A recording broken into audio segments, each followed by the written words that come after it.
नमस्कार मित्रांनो, आता आपण 6.5 किलोमीटर चालून आलेलो आहोत. बघा पूर्ण घाम निघाला आहे आणि आल्यानंतर आपण थोडा व्यायाम केलेला आहे.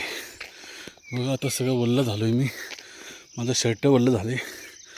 पण मित्रांनो, यासाठी तुम्हाला मी सांगतो आहे, मी व्यायाम करतो यासाठी नाही सांगत, पण सकाळ सकाळचं हे असं हिरवगार झाडं, असं हे वातावरण, 6 वाजता रस्त्याच्याकडं येणं आणि ह्या रस्त्याने चालणं.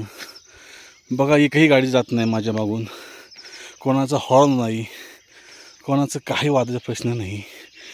मी व्यायाम करतो आहे म्हणजे मी हा वजन कमी करण्याकरता करतो आहे, हा विशेष भाग झाला. पण जी मनाला शांतता ते मी तुम्हाला शब्दात सांगू शकत नाही. हे बघा रस्त्याने कोणीच नाही, माझ्या मागे कोणी नाही. मी 6 किलोमीटर चालून आल्यानंतर फक्त मला 2-3 गाड्या क्रॉस झाल्यात, एकही गाडी गेली नाही. म्हणजे मला चलताना रस्त्याने सगळीकडे हिरवगार. बघा सगळ्या ठिकाणी गवतं झालेत. बघा मागं बघा, तुम्हाला मी दाखवतो व्हिडिओमध्ये. हे अशा मस्तपैकी गवत हिरवगार सगळ्या रस्त्याने, जसं काय आपण जम्मू काश्मीरमध्ये चाललो आहे. पाऊस पडला आहे आणि मी तरी आता हे जरा थोडा रस्ता व्यवस्थित नाही, थोडं एक रस्ता चांगला आहे.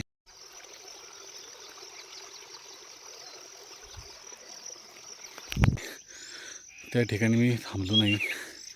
त्यामुळे मी तुम्हाला सांगतो, सकाळी नाही जरी चालता आलं तर सकाळी या, थोडं 10-5 मिनटं बाहेर या, चांगला ऑक्सिजन घ्या. पक्ष्यांचा आवाज बघा, माझ्या शेजारी पक्ष्यांचा आवाज होतो आहे, त्या आवाजाकडे लक्ष द्या. बघा एक वेगळंच काही मनाला तुम्हाला शांतता लाभण्याचं ठिकाण आहे हे. बघा तर या, वेळ काढा, सकाळी 15-20 मिनटं रस्त्याने हिंडा, फ्रेश वाटते. त्याला व्यायाम केला तर खूप चांगलं आहे.